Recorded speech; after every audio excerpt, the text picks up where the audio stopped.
Thank you for subscribing and welcome to this month's video on all things art journaling and drawing. So this month I'm going to be doing an introduction to using dip pen and ink. So you may already have a dip pen and some ink. I've had one for quite a few years and I've recently invested in a new set with lots of different nibs. So in the video I'm going to be showing you some of those nibs and just seeing what they can do. Although I do, my old one I think is still my kind of trusty favourite. But we'll have a look at the different nibs and then I'll show you a couple of examples of work where I've used my dip pen and ink, and then I will do some drawing and some demonstrating using my dip pen and some of those different nibs as well. So if you're ready, let's get going.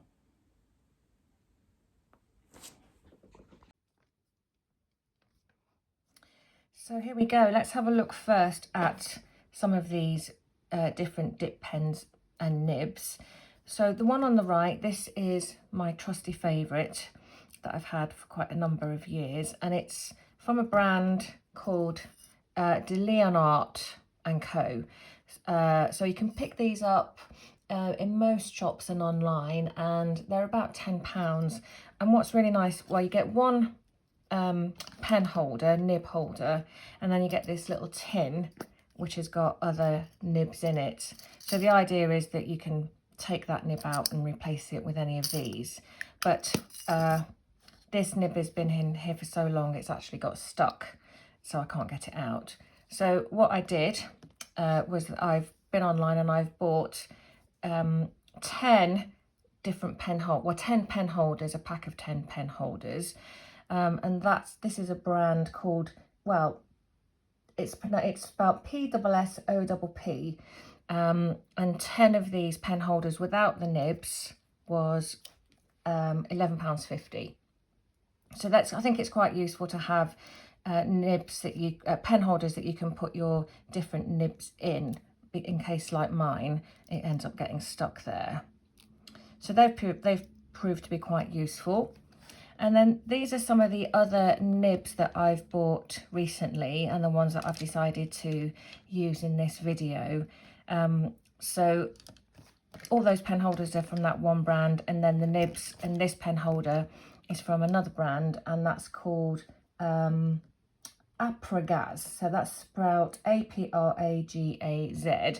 And they're not particularly expensive. This is probably sort of middle range set of nibs. I think this was about £8.50, so hopefully kind of more affordable.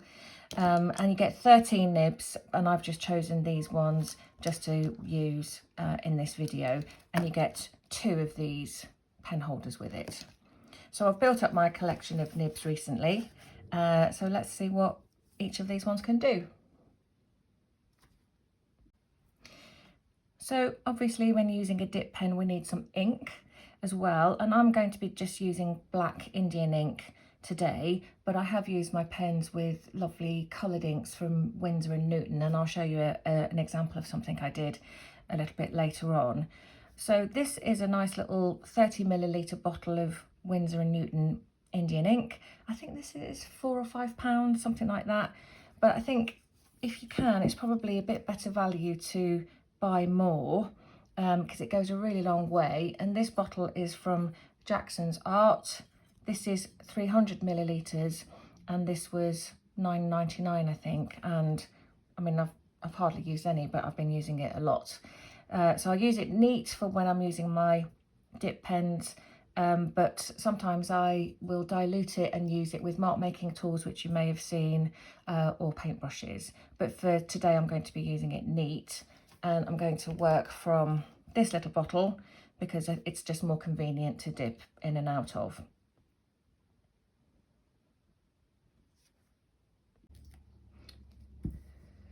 So a couple of other things I've got with me is a glass of water. So what I will do, once I've finished using one of my nibs for a while, I'm going to dip it in the water and clean it and dry it, because you don't really want ink drying in the nib, because I think it will just block it up and make it too difficult to use in the future. So keep them nice and clean. That's a note to self more than anyone else. Yeah, and I've got an old tea towel here, which I'll just be wiping it on. So I'm going to start with this one. This is one of my new ones. It's got some ridges on it. I'm not quite sure what they are for, but I have had a go with it. And I'm going to work on my page left to right because it's really easy to smudge. I'm right-handed, so I tend to work left to right. So I don't want to start here and then have to work across and smudge my work. So I'm going to dip in. Let me just put that there. Dip in, tap it off a little bit, and then literally just going to see what this different nib can do. So I'm altering the pressure that I'm using. That's really light, as you can probably see. But if I press harder and then softer, what happens is the nib at the end opens up slightly and more ink comes out. But you need to just be a bit careful that you don't sort of press too hard, that the tip sort of separates and stays separated, because then I think it will be difficult to use. So let's just see what this one can do. I mean, this is a fairly sort of medium-sized line, not too light, not too thin, not too thick. That might happen. You might get a blob. You can just leave it to dry. You can soak it up with a little tissue, or I tend to just use the ink and not try to worry about it too much, especially when we're just having a little play anyway. But I think I've dipped that in twice now, so you can see that it goes a fair distance. I think one thing about using a dip pen and ink is that for me it slows me down, which is a really enjoyable thing when it comes to drawing, I think anyway. These are, when I bought these, they were called something like comic artists pens. So I'm also picturing somebody like Gerald Scarfe, I think, probably used something like this with his illustrations, which look like he uses kind of really quick marks, which I'm sure is possible. Not very successful.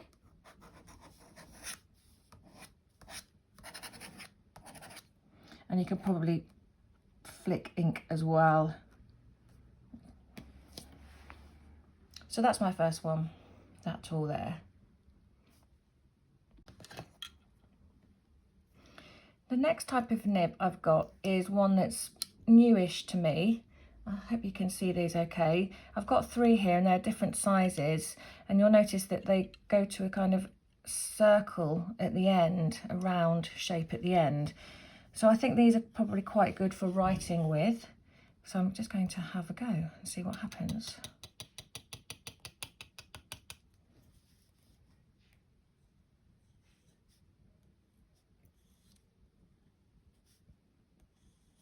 That's really satisfying. And I feel like, oh, I thought it might have some ink in it on its edge, but it doesn't really.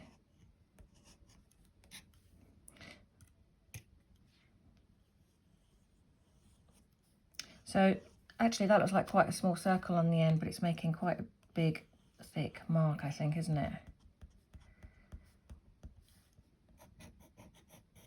Oh, that's better. With a bit more ink in it, it works on its edge as well.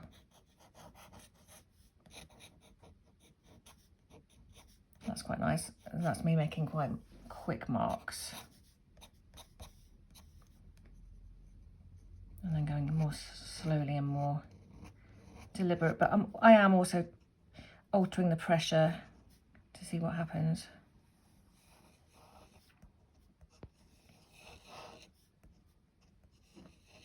So that's the smallest circle.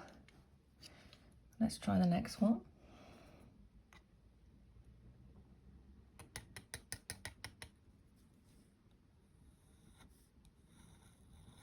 Yes, that's very nice too.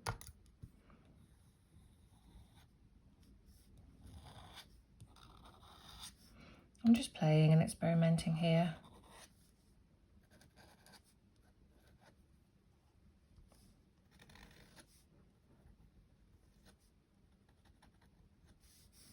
Quite nice for making branches.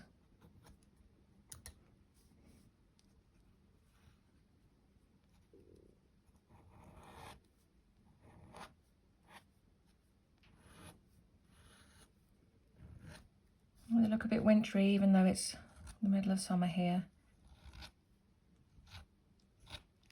And I think, yeah, we can make some nice just blobs with the end. Or even half moons. I'll just try writing.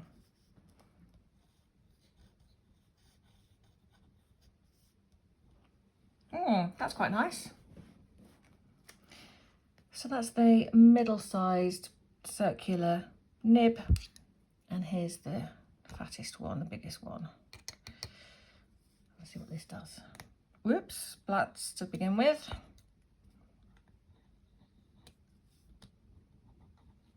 I'm having to press a little bit harder with this. It's not coming out quite as smoothly as I thought it might. Still nice using it on its edge.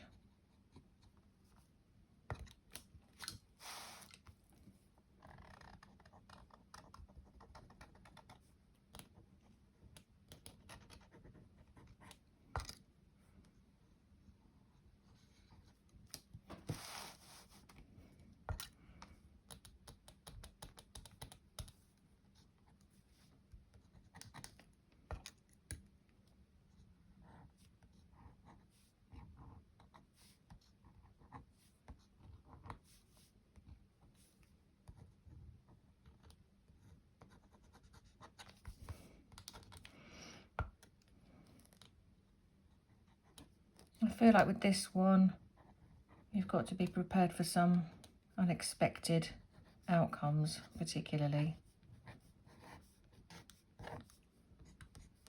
Yeah, so I'm just going to wash those off. Oh, here's another one of those with a tiny, tiny dot at the end.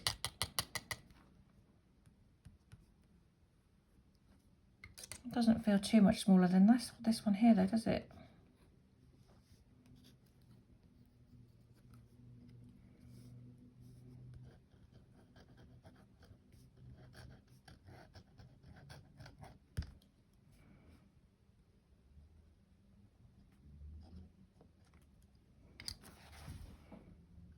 When Indian ink dries, it leaves a really lovely kind of shine. It has a really nice shine to it, and it is water resistant. So it takes a little while to dry, but once it is dry, you can then go on top of it with watercolors or watercolor pencils, and then probably work on top of that again. So for today, I'm just going to stick to using the plain ink and not going to worry too much about adding colour, but it's worth having a little bit of a play with that. So let's try this unusual looking one.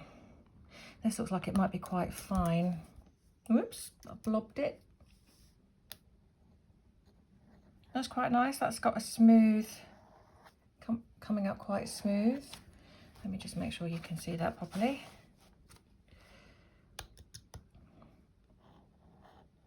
So I'm pressing quite lightly there. Yeah, that's nice. That's coming out really nice. And then if I press a bit harder, then the nib opens up, a bit more ink comes out.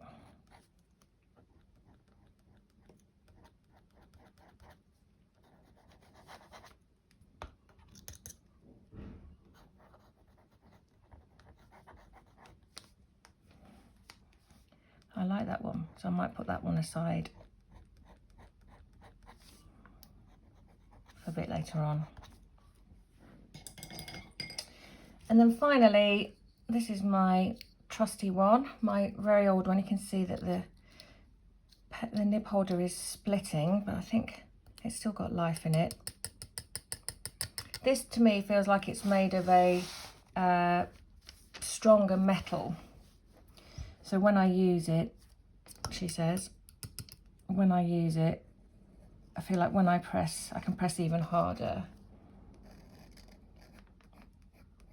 I mean, the size of the nib isn't really that much different to this over here. But I feel like I might have a little bit more control with this one. That might just be because I'm used to using it more. Let me work into those wet blobs and see what happens. Trusty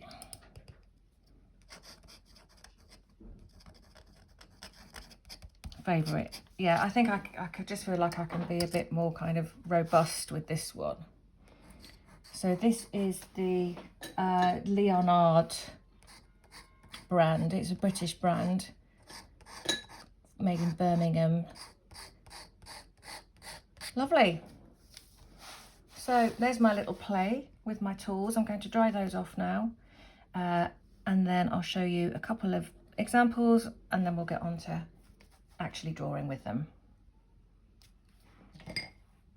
So this is an example where I've used my Indian ink and my dip pen in my botanical journal way back in 2018. It's probably still the same pen and nib, so that shows you how long it's lasted. I don't tend to use this technique, the dip pen and ink, for my diaries and journals because it's wet, isn't it? And I just want to sort of close the page in my diaries and move on to the next thing. But you can see here that when I did this, it was early in January. I was on annual leave, I had lots of time, and so I did spend time working on these two drawings. I think that's winter flowering jasmine and a pine cone. So yes, like I say, it slowed me down using the dip pen and ink. I think this probably took at least 2 hours, believe it or not.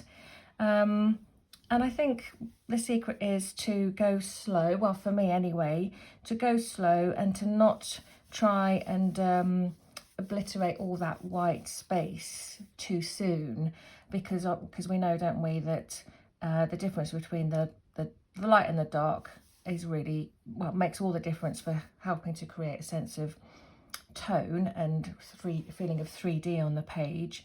So I've got more white showing on that side than that side, and I've tried to kind of maintain some highlights as well. So I did go really slowly. What I find is that I can use, like a bit with the fine liners, I can use a finer dip pen or use just the edge of the nib to get my lines, and then go over those with a sort of thicker line as well. So kind of build it up bit by bit. So that's one little example. And then here, well, let me just pop back to this page here. In this sketchbook, I have, this is just playful really. I've coloured some pages first. This is a nice sort of watercolour paper sketchbook. I coloured some pages with inks first. I didn't know what I was going to draw on them, but in this instance I've drawn some of the bamboo in the garden with the Indian ink. I remember enjoying that. And then I just developed that idea working with my Winsor & Newton coloured inks. And this time, this is just kind of really playful and patternful, experimental. I've got the main sort of shape of one of the plants in my garden going through here. And then in all of the negative spaces, I filled in different shapes and different textures and different patterns from some of the other things in my garden, repeating some of these little fuchsia shapes, lots of stems and leaves and patterns going through this little 2-page spread. So that was less from observation, well, from observation to begin with, and then just really sort of playing with my dip pen and those coloured inks. So as I think you may know, I do like to draw from observation, but what I'm going to do for this demonstration is work on top of a light drawing or set of drawings that I've already made. So I don't know if you can see those pencil marks, but there are one, two, three, four little botanical drawings, and they have been inspired by William Morris, because I am a big fan of William Morris and his work. And I've just decorated my bedroom. I've bought William Morris sheets, and also last Friday I was at Kelmscott Manor, one of his homes, and I ran an art journaling workshop inspired by the gardens of Kelmscott Manor. So I'm just completely into all of that even more at the moment. And I've been looking at this really nice book, which is called William Morris by himself. So I decided, I mean, I've studied these designs over the years, but what I've done is I've decided to draw out a couple of his motifs, and I'm going to go over those with my dip pen and ink. So I'm going to start off with a version of the willow boughs wallpaper, and this says that this is from 1887. So I've drawn it out here, and one of the reasons that I decided to do it this way, let me just come back here, I don't know if you can see, but on the William Morris designs he uses hatching and cross hatching quite a lot, or at least hatching lines, to create a sense of movement in his designs and across the sort of leaves and the botanical drawings he does. So I like to do that technique as well, and I think it lends itself to using the dip pen and ink. So I don't know if you can see it on this, it's probably a bit difficult, but these willow leaves have all got little hatching lines on them, and there'll be a more apparent example of those later on. So let me just move that to one side, and I'm going to work into my own pencil shape here of my willow boughs. So here's my ink.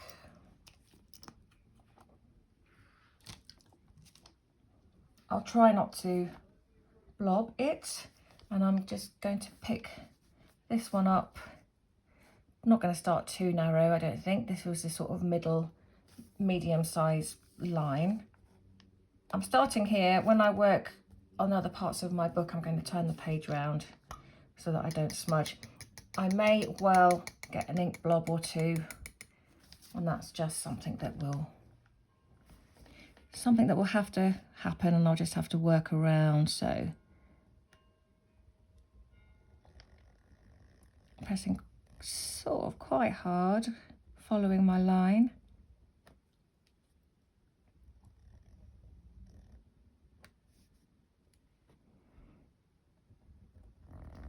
I'm pressing even harder because I'm trying to make the ink come out there.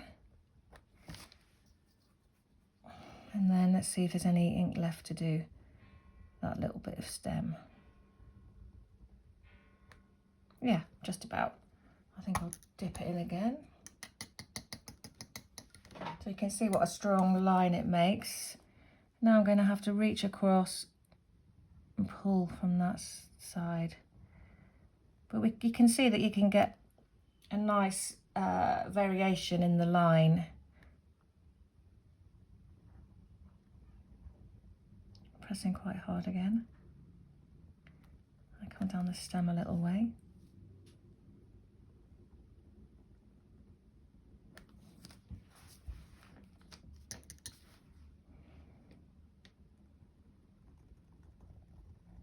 That's gone very wide. That's okay though.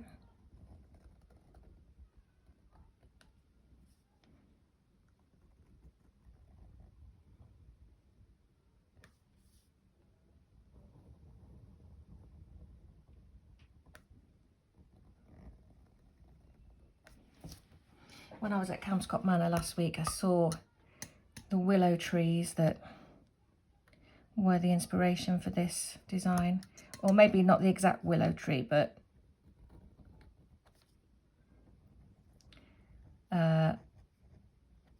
some sort of relation perhaps. I've just done a blob there, never mind.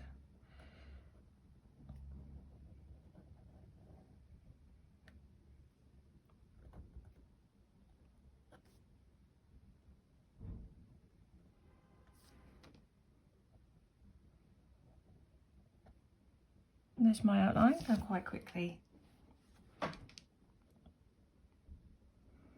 So I can just neaten it up a little bit.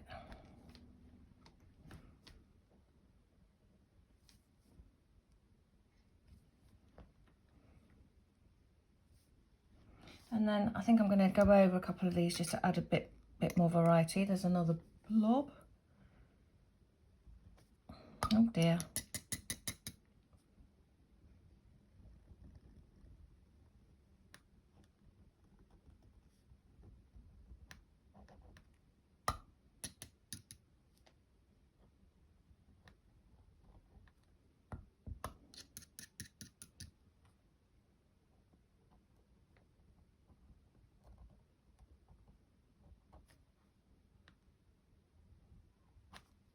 Okay, I'm going to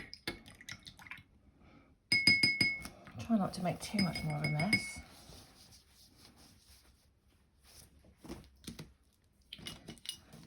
Let's go to the trusty one.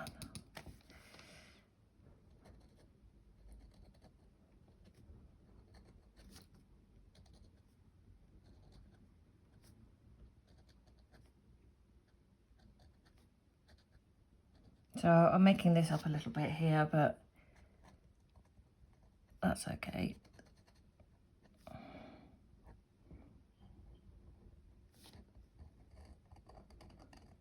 Pressing quite hard there, then we can start to see some variety of line. My paper is, I've scratched into the paper and got a bit on the nib. This is just ordinary cartridge paper. I mean, it's quite a thick one. It's not watercolor paper or anything like that.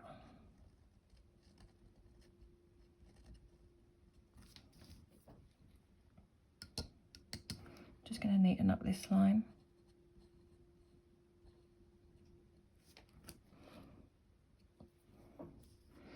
And then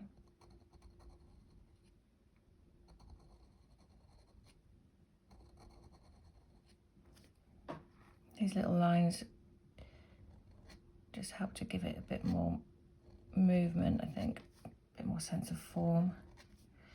They're quite bold.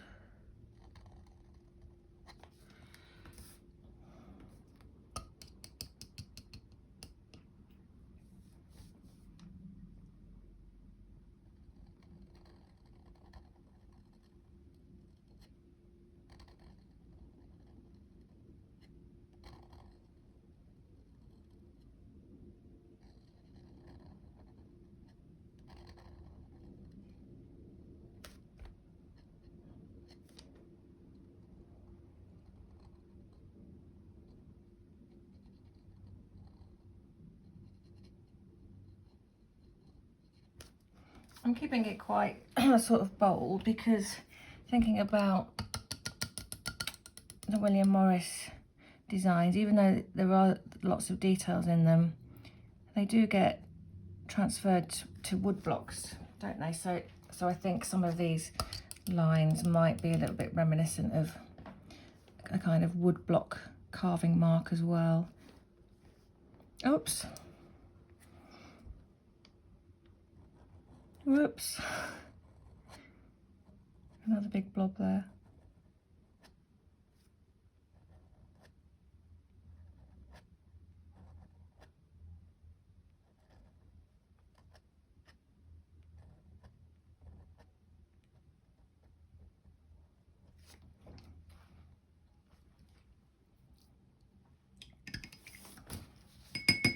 I'm going to switch to a slightly narrower one now. I think this one with that sort of very pointy tip, see what happens.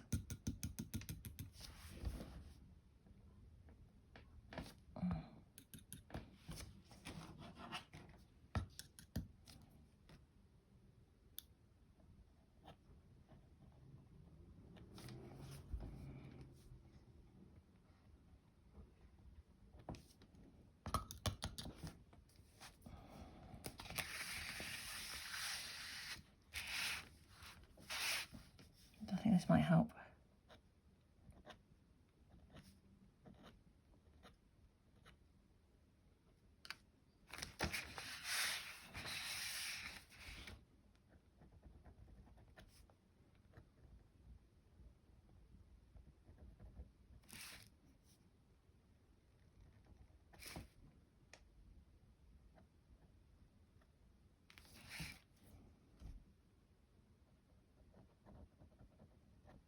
I'm just trying to make some lines stronger than others so that the shape becomes easier to read and the overall motif becomes easier just to read. So it just sort of tightens it up a little bit, I think.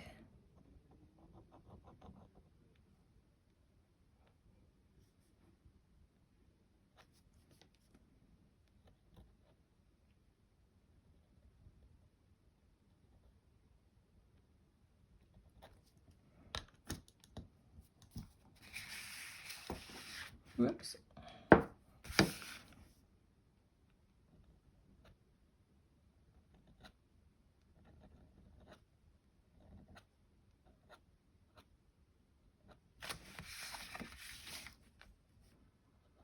I'm not going to worry about too much about that blob there.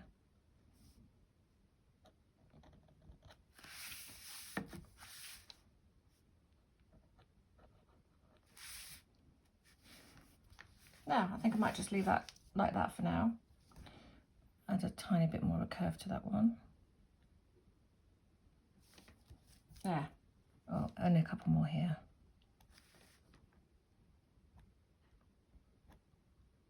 Just make them shorter as it goes round, gets towards the tip. So, there's my first go with my dip pen and ink.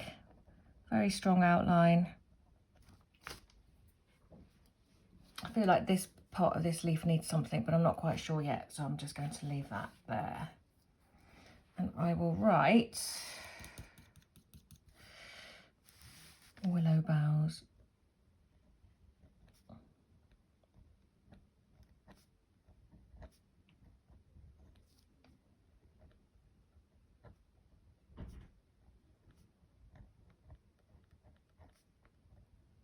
And these are from 1887.